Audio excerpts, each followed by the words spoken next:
ನಮಸ್ಕಾರ ವೀಕ್ಷಕರೇ, C9 ಕನ್ನಡ ಸುದ್ದಿವಾಹಿನಿಗೆ ಸ್ವಾಗತ. ನಾನು ನಿಮ್ಮ ಯಶೋಧ.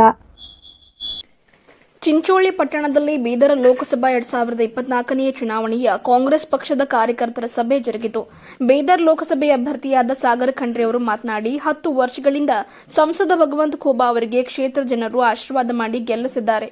ಆದರೆ ಭಗವಂತ ಖೂಬಾ ಅವರ ಅಹಂಕಾರ, ದುರಾಡಳಿತ, ದುರ್ವರ್ತನೆಯಿಂದಾಗಿ ಬೀದರ್ ಲೋಕಸಭಾ ಕ್ಷೇತ್ರಕ್ಕೆ ಸಾಕಷ್ಟು ಅನ್ಯಾಯವಾಗಿದೆ.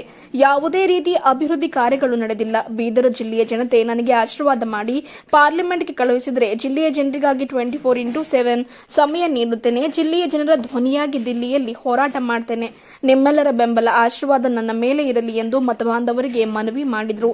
ಸಭೆಯಲ್ಲಿ ಕಲಬುರಗಿ ಉಸ್ತುವಾರಿ ಸಚಿವರಾದ ಪ್ರಿಯಾಂಕ ಖರ್ಗೆ, ಸಚಿವರಾದ ಶರಣಪ್ರಕಾಶ ಪಾಟೀಲ್, ಈಶ್ವರ ಬಿ ಖಂಡ್ರೆ, ರಹೀಂ ಖಾನ್, ಮುಖ್ಯಮಂತ್ರಿಗಳ ರಾಜಕೀಯ ಕಾರ್ಯದರ್ಶಿಗಳಾದ ಬಿಆರ್ ಪಾಟೀಲ್, ವಿಧಾನ ಪರಿಷತ್ ಸದಸ್ಯರಾದ ತಿಪ್ಪಣ್ಣ ಕಮಕನೂರು, ಕಾಂಗ್ರೆಸ್ ಪಕ್ಷದ ಮುಖಂಡರಾದ ಸುಭಾಷ್ ರಾಠೋಡ್, ಜಗದೇವ್ ಗುತ್ತಿಗೆದಾರ್, ಭೀಮರಾವ್, ಬಸವರಾಜ ಮಲ್ಲಿ ಹಾಗೂ ಅನೇಕ ಕಾಂಗ್ರೆಸ್ ಪಕ್ಷದ ರಾಜಕೀಯ ಮುಖಂಡರು ಹಾಗೂ ಕಾರ್ಯಕರ್ತರು ಕಾರ್ಯಕ್ರಮದಲ್ಲಿ ಭಾಗಿಯಾಗಿದ್ದರು.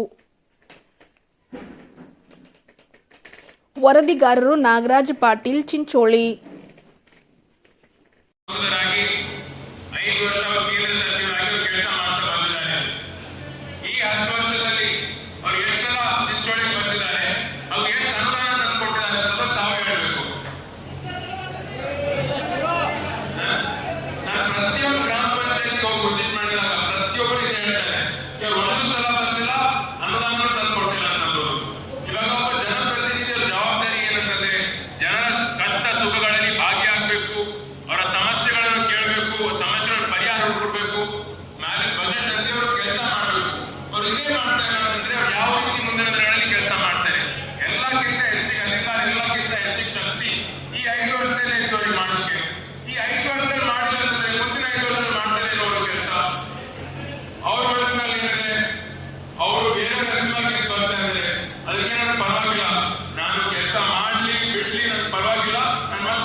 आपको दूसरे के नाम के ऊपर जीतने वाला नेता चाहिए